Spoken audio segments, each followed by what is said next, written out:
Bonjour, bienvenue à cette deuxième capsule de votre formation Python. Dans la capsule précédente, vous avez appris comment installer le navigateur Anaconda ainsi que manipuler l'éditeur de code Python Spydo. Des exemples assez simples vous ont été présentés. Mais dans cette capsule, nous allons débuter la simulation de notre évaporateur. Du coup, cette capsule sera divisée en deux parties. Dans la première partie que je vais vous présenter, il vous sera démontré les étapes préliminaires à l'exécution du code. Puis, dans la seconde partie, que vous pourrez consulter plus tard, vous verrez le régime permanent ainsi que l'effet d'une perturbation sur le système. Alors, l'objectif de cette capsule, c'est de débuter les codes en comprenant à quoi servent les différentes librairies, puis de comprendre la structure d'une fonction puisque notre système sera représenté sous forme de fonctions. Ces fonctions-là vont contenir différents types de variables qui sera important de comprendre et de définir. Puis, les équations pertinentes pour la simulation du modèle dynamique vous seront présentées. Alors, la première chose à faire avant de démarrer votre code, c'est d'importer les différentes librairies qui seront choisies selon le type de résolution que vous voulez effectuer. Dans le cadre de ce projet, nous avons choisi les librairies NumPy, Matplotlib et SciPy. On va aller dans le code pour voir comment celle-ci se présente. Alors, comme vous pouvez le constater, entre la ligne 8 et la ligne 12, vous avez toutes les librairies qui ont été importées. Le choix de ces librairies s'explique par leurs différentes utilités. Premièrement, NumPy sert à réaliser des opérations de calcul assez triviales, puis de réaliser notamment les opérations matricielles et vectorielles, ainsi que résoudre des problèmes simples d'algèbre linéaire.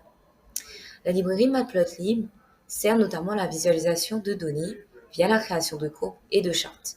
L'extension PyPlot qui est ajoutée permet la manipulation plus aisée de ces courbes, de ces chartes, permet un meilleur design, etc. Quant à la librairie SciPy, elle permet notamment de résoudre des problèmes scientifiques et numériques qui requièrent des fonctions beaucoup plus complexes et une résolution beaucoup plus approfondie que celle présentée dans NumPy. Par exemple, dans la librairie SciPy, on a la sous-librairie Integrate qui permet la résolution d'équations différentielles ordinaires, comme c'est le cas dans notre code, ainsi que de réaliser des opérations d'intégration. Elle contient également une fonction qui sera très utile à la résolution de nos équations, solve IVP. Comme vous pouvez le constater, notre système est présenté sous forme de fonction. La fonction qu'on a définie, c'est dxdt. Et donc, du coup, nous allons comprendre comment celle-ci est structurée. Alors, on a une fonction du type df sur dt égale à une certaine fonction qui contient des paramètres x et t. La première chose à faire, c'est de définir le nom de la fonction. On va utiliser l'expression def plus le nom de la fonction. Dans le nom de cette fonction-là sera attribué différents arguments qui correspondent aux paramètres, aux variables, différentes variables qui seront utiles à la résolution de notre problème. Puis, dans la fonction, on va définir les différents calculs que celle-ci doit effectuer. Enfin, dans la fonction return qui sert à entre guillemets fermer la fonction, savoir où celle-ci se termine, d'affecter les différentes variables de sortie qui vont nous intéresser. On va voir comment ça se présente dans notre code. Dans notre code, on a notre fonction qu'on a appelée dxdt. On a la variable t qui correspond à l'intervalle de temps, la variable x qui correspond aux différentes variables d'état, puis les différents paramètres qui ont été utiles à la résolution de notre problème. Puis dans la suite du code, on peut voir les calculs préliminaires, ainsi que des calculs des opérations différentielles qui vont être résolus et les différents types de paramètres que l'on veut exploiter dans la suite de notre code qui vont être concaténés dans la fonction return. Alors, on a 4 types de variables qui ont été présentées et considérées dans ce code. Nous avons d'abord les paramètres, les variables d'état, les variables de sortie et les variables indépendantes. Un paramètre correspond à une valeur qui est reliée aux propriétés internes du système ou de la solution. Elles sont supposées constantes dans le temps et tout au long de la perturbation. Quant aux variables d'état, ce sont des variables qui décrivent les états internes du système. On parle par exemple de la hauteur de liquide, de la température du système ou encore de la fraction massive de solide.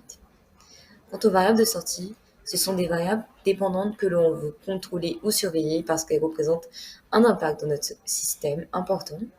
Par exemple, dans le cas de l'évaporateur, on veut s'assurer de la température pour ne pas qu'elle soit trop surchauffée ou de la pression pour savoir qu'il n'y a pas une surpression à l'intérieur de notre système.